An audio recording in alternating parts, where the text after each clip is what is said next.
కలిసి కాపురం చేశారంటే త్యాగాలు ఎన్ని ఉంటాయి. నువ్వు డ్రంక్ అండ్ డ్రైవ్ కాదు, మర్డర్ చేయడం తప్ప కొంతకాలం పాటు శారీరక మానసిక సుఖాలు తీరుతాయబ్బా. జీవితం అంటే ఏం లేదు, చాలా సింపుల్. ఓకే సార్, నెక్స్ట్ వచ్చేసి పెళ్ళైన తర్వాత 5 years celebration, 10 years, 15 years, Jubilee, silver Jubilee 25 years అలా మనం సెలబ్రేషన్ చేసుకుంటాం యానివర్సరీ. అసలు ఎందుకు అంటే పెళ్ళయి నిజంగా 25 ఏళ్ళలో 30 ఏళ్ళలో అయిన తర్వాత 50 ఏళ్ళు అయిన తర్వాత చేసుకోవడం అనేది చాలా గొప్ప విషయం. అది ఇన్నాళ్ళు కలిసి కాపురం చేశారు కాబట్టి. కలిసి కాపురం చేశారంటే త్యాగాలు ఎన్ని ఉంటాయి. ఆయన కోపతాపాలు, ఈమె ఇబ్బందులు అన్నీ తట్టుకుని కదా నిలబడ్డారు. అందుకని ఖచ్చితంగా దే షుడ్. ఇది నువ్వు అడిగావు కాబట్టి ఒక ఫార్ములా చెప్తాను నేను. పెళ్ళి కేవలం ఇద్దరు కుటుంబ సభ్యులతో మాత్రమే చేసుకుని ఫస్ట్ ఇయర్ యానివర్సరీ కాస్త ఎక్స్టెండెడ్ ఫ్యామిలీ మెంబర్స్ని పిలిచి 5th year యానివర్సరీ దాదాపుగా ఊర్లో అందరినీ ఫ్రెండ్స్ అందరినీ పిలిచి 10th year యానివర్సరీ వీలైతే అందరినీ పిలిచి 25th యానివర్సరీ దేశం అంతా చెప్పు మేము 25 ఏళ్ళు కాపురం చేసాం, 50 ఏళ్ళు కాపురం చేసామని. ఎన్నాళ్ళు కాపురం చేస్తావో తెలియదు కానీ పెళ్ళికి మాత్రం కోట్లు ఖర్చు పెడుతున్నారు. బుద్ధి జ్ఞానం ఉందా? ఇది ఇలాగే ఎడిటింగ్ చేయకుండా వేయండి. నేను బుద్ధి జ్ఞానం ఉందా అని కావాలని అన్నాను. పెళ్ళయిన రోజునే నువ్వు ఎందుకంత అడవాటు పడిపోతావు? నిలబడాలి కదమ్మా. అంటే మన ఇష్టం వచ్చినట్టు బతకాలి అని మీరు అంటున్నారు. మన ఇష్టం వచ్చినట్టు బతకాలి అంటే మీ ఫిలాసఫీ ఏంటి? మన ఇష్టం వచ్చినట్టు బతకాలి అంటే అర్థం ఏంటంటే సమాజానికి ఇతర వ్యక్తులకి ఇబ్బందికరం కాని నీ యొక్క లైఫ్ స్టైల్ ఏర్పరచుకో. ఓకే. అంటే కొంచెం పచ్చికాయ మాట్లాడతా. నీకు స్మోక్ చేయాలంది, ఓకే, చెయ్యి, కానీ నో స్మోకింగ్ జోన్లో కాదు. నీకు మందు కొట్టాలనుంది, కొట్టు, కానీ నువ్వు డ్రంక్ అండ్ డ్రైవ్ కాదు. ఓకే. నువ్వు అది ఎప్పుడు చేయాలో తెలుసుకో, ఎప్పుడు చేయకూడదు తెలుసుకో. నువ్వు ఏదో ఒకటి చదువుకోవాలని ఉంది ఎడ్యుకేషన్ పరంగా, అదే చదువు, కాంప్రమైజ్ అవ్వకు. నువ్వు బిజినెస్ చేయాలనుంది, చెయ్యి, కాంప్రమైజ్ అవ్వకు. ఓకే. ఇవన్నిటికీ ఈక్వేషన్ ఏంటంటే నీ సంస్కారం, నీ అవేర్నెస్, నీ కాన్షియస్నెస్, నీ ఆలోచన రీతి, నీ యొక్క దాని చాలా అత్యద్భుతమైన పదం ఒకటి ఉంది. అది ఏంటంటే అప్రోప్రియేట్నెస్. నేను మందు కొట్టమన్నాను ఇందాకన. ఎవరు 20 ఏళ్ల లోపు పిల్లలను మాట్లాడలేదు నేను.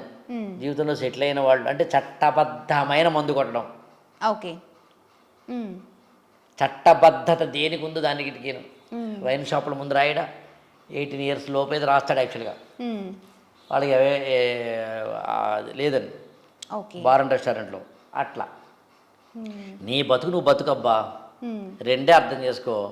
ఇది నాకు హానా కాదా, ఇది సమాజానికి హానా కాదా. నేను మందు కొట్టను. చాలామంది అడుగుతారు ఎందుకు మందు కొట్టరు సార్ అని అడుగుతారు. కింద పెద్ద ఆశ్చర్యం ఏముందా? మందు కొడితే లివర్ అయినా పోతుంది.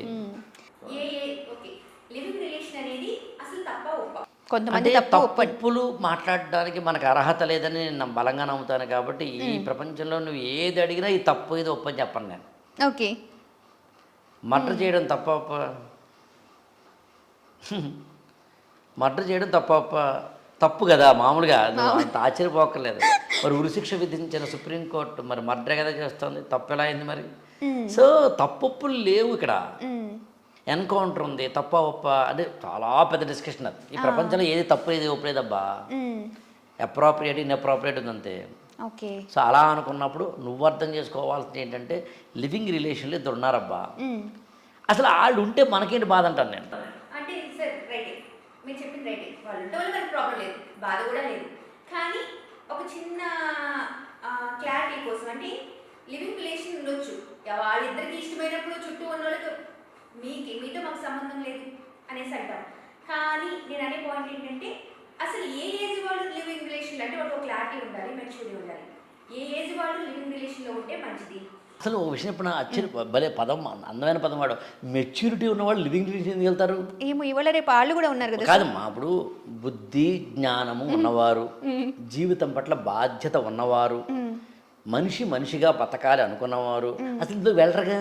ఓకే. మరి దాని కండిషన్స్ ఏంటి ఓకే. అంటే ఎలా ఉందంటే, సార్ ఇప్పుడు మందు అలా ఏ టైంలో కొడితే బాగుంటుంది సార్ అన్నట్టుగా ఉంది యాక్చువల్లీ. సార్ మర్డరు ఏ ఏజ్లో చేస్తే చాలా అన్నట్టుగా ఉంది యాక్చువల్లీ. అసలు అసలు లివింగ్ రిలేషన్షిప్ లాంటివే రాంగ్. నేనేమన్నానంటే అది వాళ్ళ వ్యక్తిగతం కాబట్టి నేను మాట్లాడినంటున్నాను. ఓకే. నేను మాట్లాడనన్నాను కాబట్టి రైట్ అని కాదు. ఓకే.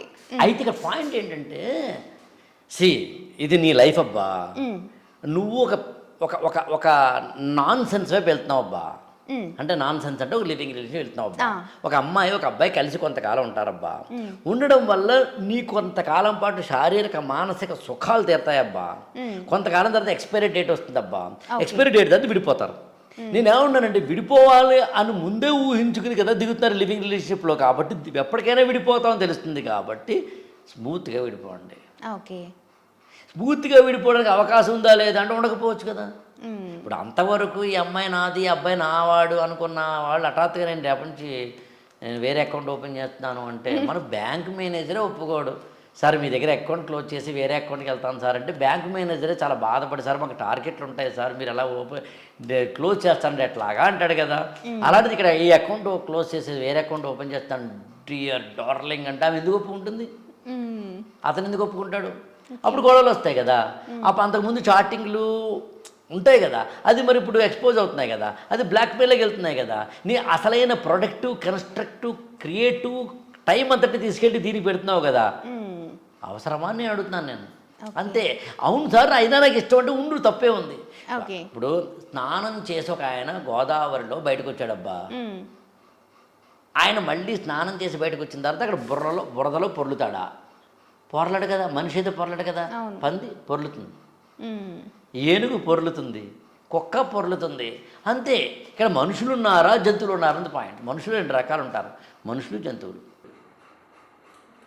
ఇంకోటి జనరల్గా ఇవాళ ఈ మధ్యకాలం మనం చూస్తున్నాం రెగ్యులర్గా ఏంటి అంటే, పెళ్ళైన అబ్బాయి కానీ అమ్మాయి కానీ వాళ్ళిద్దరు చాలా హ్యాపీగానే ఉంటున్నారు కూడా. కానీ మళ్ళీ ఈ అబ్బాయికి కానీ అమ్మాయికి కానీ ఇంకొక రిలేషన్ ఉంటుంది. అసలు ఎందుకు జరుగుతుంది అంటే, వీళ్ళు చాలా హ్యాపీగా ఉన్నారు, సమస్య లేదు, ప్రాబ్లము లేదు, అనుమానము లేదు. ఎందుకు ఆ అమ్మాయి కానీ అబ్బాయి కానీ మరొక వ్యక్తి వైపు చూడడం కారణం ఏమంటారు? యాక్చువల్లీ హ్యూమన్ నేచర్ అది కదా. అదే మీరు ఎందుకు అంత దాన్ని గ్లేరింగ్గా అపవిత్రంగా చూస్తారు? మానవుడి సహజ గుణం కాదా అది? ఏమో నాకు తెలియదు, మీరు చెప్పాలి. Actually okay. అంటే మనిషికి సహజ గుణం కాదా ఒక అందాన్ని వైపు ఆకర్షితుడవడము? ఇక్కడేమో నా యొక్క ప్లేట్లో ఒక చికెన్ ఉంటే అక్కడ ఎవరో మటన్ తింటుంటే అది నేను తింటే బాగుంటుంది అనుకోవడము, నా కారులో వెళ్తుంటే వాళ్ళ కారు బాగుందంటే వాళ్ళ కారులో వెళ్ళాలనుకోవడం అనేది బాగుంటుంది. కానీ వెళ్ళైతే చికెన్ తీసుకోలేము, వెళ్ళైతే కార్లో కూర్చోలేము. కాబట్టి దాన్ని ఏమన్నారంటే, కళ్ళు వెళ్ళిన ప్రతి చోటకి మనసు వెళ్ళకూడదు, మనసు వెళ్ళిన ప్రతి చోటకి మనిషి వెళ్ళకూడదు అన్నారు. సరే ఏదైనా వెళ్ళారు కదా. నేను కూడా మళ్ళీ దాన్ని ఏమంటారంటే, వెళ్ళకపోవడం వ్యక్తిగతం అబ్బా. తప్పులు అయితే మాత్రం జడ్జిమెంట్ అయిపోద్ది అబ్బా. ఏదైనా కూడా గుర్తుంచుకోవాల్సిన విషయం ఏంటంటే, ఏదైనా సరే for every action there is equal and opposite reaction. అంతే లైఫ్. అంతే. దానికి జీవితం అంటే మీరు ఏమంటారు సార్? జీవితం అంటే ఏం లేదు, చాలా సింపుల్. జీవితం అంటే సింగిల్ లైన్లో చెప్పాలి అంటే మనిషిగా ప్రవర్తించడమే జీవితం అంటే. ఓకే. ఎక్కడైనా నువ్వు మనిషిగా ఉన్నావా లేదా, అంతే జీవితం, ఇంకేం కాదు. అసలు మనిషి అంటే జంతువు కాకపోవడం. సార్ మీతో లేదు, చాలా సింపుల్. ఇప్పుడు మన ఇద్దరు మాట్లాడుకుంటుంటే ఒక కుక్కో పిల్లో వచ్చింది ఇదే రూమ్లోకి. ఇంకొక మనిషి ఒక ఆయన వచ్చారు, మీ ఫ్రెండో నా ఫ్రెండో. ఇప్పుడు ఈ రెండు ఒకలా బిహేవ్ చేస్తాయా? చెయ్యం. లేదు. టెంపుల్ ఉంది, టెంపుల్లోకి కుక్క వెళ్ళిపోయింది. ఓకే, మనుషులు వెళ్తున్నారు. ఇప్పుడు కుక్క ట్రుర్ని వెళ్ళిపోతుంది, అది కుక్క స్వభావం. ట్రుర్ని వెళ్ళకూడదు, మనిషి స్వభావం. మనిషి కూడా ట్రుర్ని వెళ్ళిపోతే కుక్కతో సమానం. దీంట్లో ఆశ్చర్యం ఏముంది? ఇందులో పెద్ద ఆశ్చర్యం ఏముంది? ఏ వేళకి ఆ వేళ తినడం మనిషి చేస్తాడబ్బా. ఎప్పుడు పడితే తినేది కుక్కబ్బా, అది జంతువు. ఆకలి వేసినప్పుడు మాత్రమే మనిషి వేళ వండుకున్నది రూల్స్ రెగ్యులేషను, బట్టలు వేసుకోవడం, ఇల్లు కట్టుకోవడం, ఎదగాలను కోరుకోవడం, జీవితాన్ని అందంగా మలుచుకోవడం, ఇతరులకు ఉపయోగపడడం, సమాజాన్ని నిర్మించుకోవడం, రాజ్యాంగాలు నిర్మించుకోవడం, సాటి మనిషిని తక్కువ చేసి చూడకపోవడం. నువ్వు ఆశ్చర్యపోతా చెప్తే, నేను నాతో పనిచేసే, నా కింద పనిచేసే, చివరికి ఏది అంటాం కదా, తుడిచే వాళ్ళని, వాళ్ళని కూడా అగౌరవపరచడం ఇష్టపడినాం, including my wife or my daughter, even my mother. వాళ్ళని కనుక తక్కువ ఒప్పుకోను నేను. కించపరిచి మాట్లాడడం.